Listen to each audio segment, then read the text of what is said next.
Welcome to Facilitators Plus, Pakistan का पहला और वाहिद इंडस्ट्रियल बिजनेस डिजिटल प्लेटफॉर्म जो न सिर्फ industrial equipments and parts provide करता है बल्कि आपको industrial business training, technical guidance और ऑनलाइन कंसल्टेशन सर्विसेज भी फराहम करता है। यही वजह है, इससे बेहतर और फायदेमंद कहीं नहीं।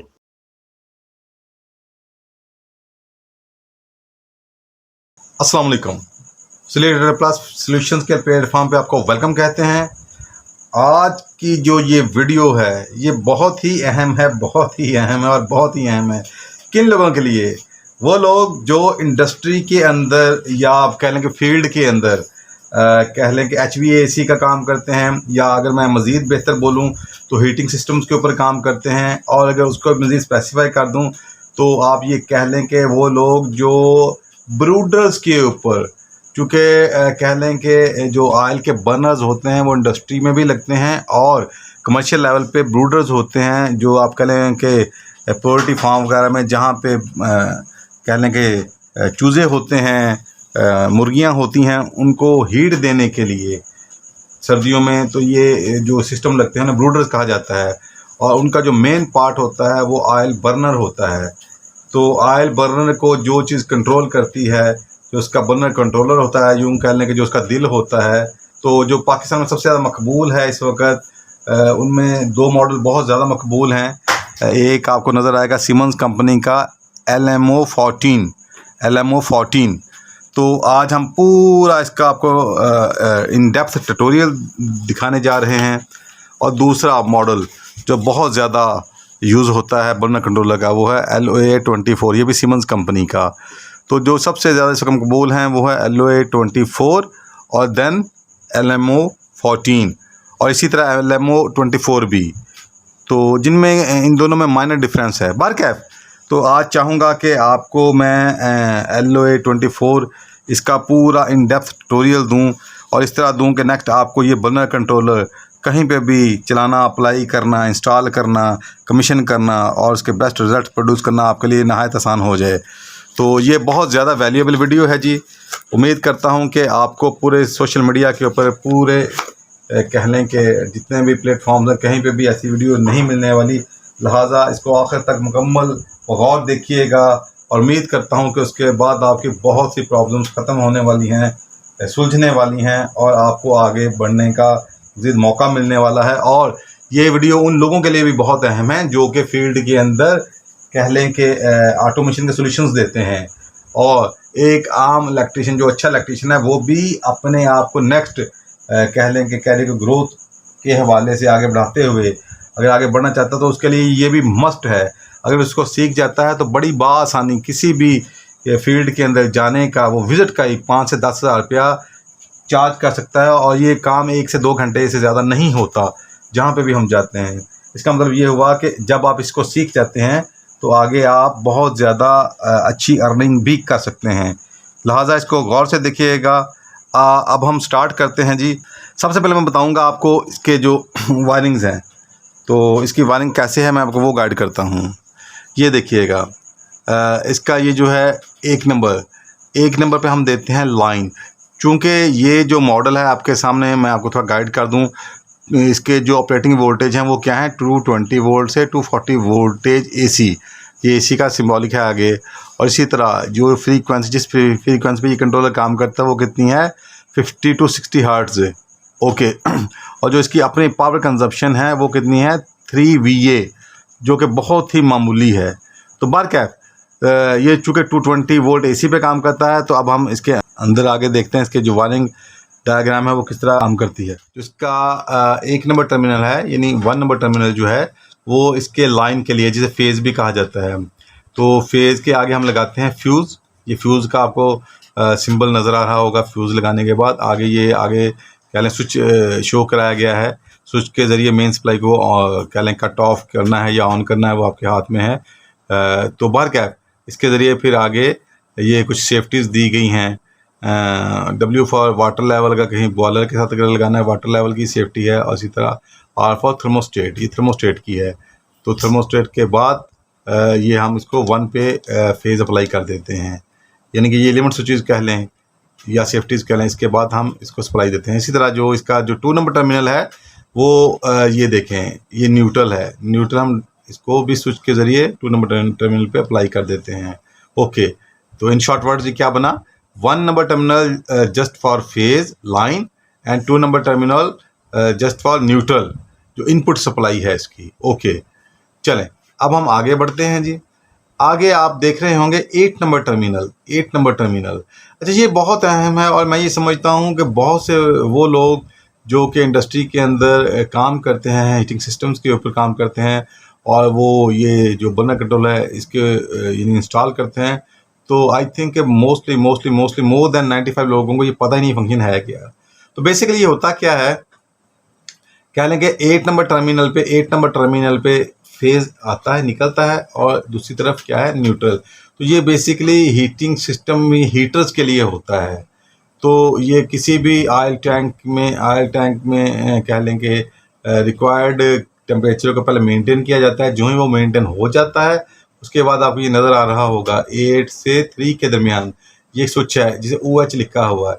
इसे ऑयल प्री हीटर भी कहा जाता है। ऑयल प्री हीटर का ये स्विच है, इन शॉर्ट वर्ड थर्मोस्टेट है। जो ही रिक्वायर्ड टेम्परेचर पूरा होता है तो उसके बाद क्या होता है कि साथ ही ये स्विच आपस ऑन हो जाता है थर्मोस्टेट का।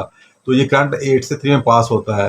तो इसका मतलब ये हुआ कि जो ही हम इसको 1 और 2 पे सप्लाई दे देते हैं 220 वोल्ट, तो जो 8 नंबर से फेज का सिग्नल बाहर निकलता है वो जो ऑयल प्री हीटर को जाता है। जब तक आपका रिक्वायर्ड टेम्परेचर पूरा नहीं होता तो उस वक्त तक ये स्विच ऑन नहीं होगा, थर्मोस्टेट इसको ऑन नहीं करेगी।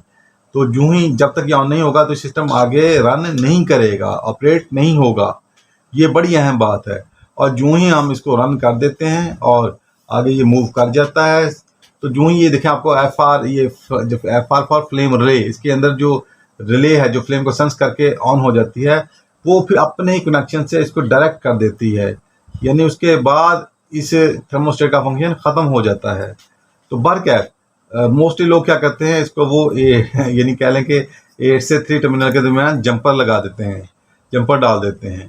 तो वो ठीक है, लेकिन मैंने ये चाहा कि आपको पता हो कि ये फंक्शन काम कैसे करता है ताकि आप इससे बेहतर काम ले सकें।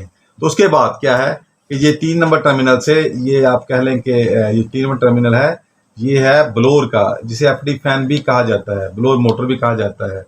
तो यहाँ से जो सिग्नल निकलता है वो जाता है ब्लोअर मोटर की तरफ, और जो उसका दूसरा एंड है होगा वो आएगा न्यूट्रल की तरफ। ये देखने न्यूट्रल ये कहाँ से आ रही है, 2 नंबर से, ये सारी आगे न्यूट्रल कॉमन कर दी गई है।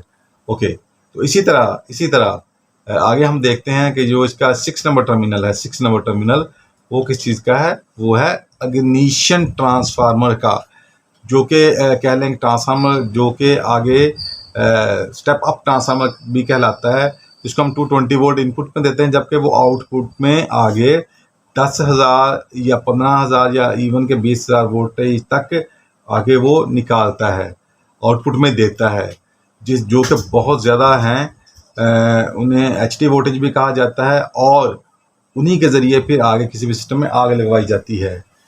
तो 6 नंबर से जो सिग्नल आएगा वो कहाँ पे जाएगा, इग्निशन ट्रांसफार्मर की इनपुट में, और वो भी 220 वोल्ट ही का होना चाहिए उसकी जो प्राइमरी वाइंडिंग है। तो जो सेकेंडरी वाइंडिंग होगी वो स्टेप अप की होगी, और वो होती है 10,000 से 15,000 इवन 20,000 वोल्टेज तक।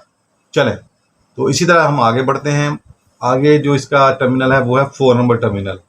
4 नंबर टर्मिनल होता है जी फर्स्ट वाल्व के लिए, ये देखें BV1। तो यानी जो फर्स्ट वाल्व आप उसे पायलट वाल्व भी कह सकते हैं, लेकिन चूँकि ऑयल सिस्टम है तो इसमें पहली नोजल के लिए होता है। ऑयल बर्नर चूँकि नोजल पर चलता है, छोटे ऑयल बर्नर, तो ये पहली उसकी कह लें कि नोजल के लिए वहीं ये वाल्व खोलता है। तो पंप ऑलरेडी इसके ज़रिए पंप चूँकि डायरेक्ट कपल्ड होता है ब्लोअर मोटर के साथ, तो प्रेशर ऑलरेडी अंदर बिल्ट हो चुका होता है। जो ही ये 4 नंबर टर्मिनल ये इस वाल्व को खोलता है, फर्स्ट वाल्व को खोलता है, तो वो जो हाई प्रेशर है आप कह सकते हैं वो 150 से 200 पाउंड, इवन 250 पाउंड PH से पाउंड पर स्क्वायर इंच भी कहते हैं, PSI होता है। तो वो प्रेशर ऑयल का इस वाल्व से आगे रिलीज़ होता है नोजल्स के ज़रिए। जो ही नोजल के ज़रिए रिलीज़ होता है तो आगे फिर आग लग जाती है, क्योंकि उससे पहले ये इग्निशन भी हो रहा होता है। तो ये फर्स्ट स्टेज भी कहा जाता है, फर्स्ट कह लें कि ऑयल का पहला वाल्व भी कहा जाता है इसको। तो ये उसके लिए होता है, यानी 4 नंबर टर्मिनल से जो सिग्नल निकलेगा वो बर्नर के पहले वाल्व के लिए होगा, पहली नोजल के लिए होगा, पहली स्टेज के लिए होगा। और इसी तरह ये देखें 5 नंबर टर्मिनल जो है, ये 5 नंबर टर्मिनल होता है दूसरे वाल्व के लिए, सेकंड स्टेज के लिए, जिसे हाई स्टेज भी कहा जाता है। तो वो कह लें कि ये जो BB2 लिखा हुआ है आपको, जो ही से सिग्नल निकलेगा BB2 दूसरा वाल्व खुलेगा। तो होता क्या है कि बाज़ कह लें कि जो बर्नर्स होते हैं उनके अंदर मोटर लगी होती है, वो साथ ही हाई पे जाती है और साथ दूसरा वाल्व खुलता है। जबकि बाज़ों के अंदर हाइड्रोलिक जैक लगे होते हैं, ऑयल जैक, जो कि आगे के प्रेशर के साथ कह लेंगे खुलती है, आगे डैम्पर खुल जाता है, साथ ही दूसरा वाल्व आगे खुल जाता है और वो आगे हाई फायर हो जाता है। तो जो 5 नंबर टर्मिनल से सिग्नल जाएगा, वो दूसरे वाल्व को ऑपरेट करेगा। ओके, तो इसी तरह ये कह लें कि जो 10 नंबर टर्मिनल है, 10 नंबर टर्मिनल से ये जो आउट निकलती है, ये अलार्म के लिए होती है। अगर किसी भी किस्म की पूरे सिस्टम में कहीं भी कोई प्रॉब्लम आ जाती है तो होगा क्या कि ये फंक्शन ऑपरेट हो जाएगा, अलार्म बजेगा, सायरन बजेगा और सारे सिस्टम को शट ऑफ कर देगा। ये बेसिकली सेफ्टी को भी देख रहा होता है, मेजर कर रहा होता है, और साथ में आपको अलार्म के ज़रिए इन्फॉर्म भी कर रहा होता है अगर कोई माल फंक्शनिंग हो रही हो, कहीं कोई प्रॉब्लम हो रही हो तो। और इसका ये जो 11 नंबर और 12 नंबर टर्मिनल है, ये फोटो सेल के लिए है, जो कि बेसिकली एक LDR होता है, जिसे लाइट डिपेंडेंट रजिस्टर भी कहा जाता है। तो इसका ये जो मॉडल है सीमेंस कंपनी का, उसको QRB कहा जाता है, QRB। तो जो मार्केट में सबसे ज़्यादा मकबूल है वो QRB के बाद 1 भी आता है, QRB 1 इसका सबसे ज़्यादा मकबूल मॉडल है, जो कि बर्नर के साथ बहुत ज़्यादा लगता है। तो वो जो फोटो सेल है उसकी जो मैं दिखा भी देता हूँ, वो फोटो सेल ये होता है जी, ये वाला फोटो सेल है QRB, ये वाला। तो इसके जो वायर्स होती हैं, एक 11 नंबर पे लगती है टर्मिनल पे और दूसरी 12 नंबर टर्मिनल पे। ओके, उम्मीद करता हूँ कि आपको ये बिल्कुल समझ आ चुकी होगी इसके वायरिंग कनेक्शंस की।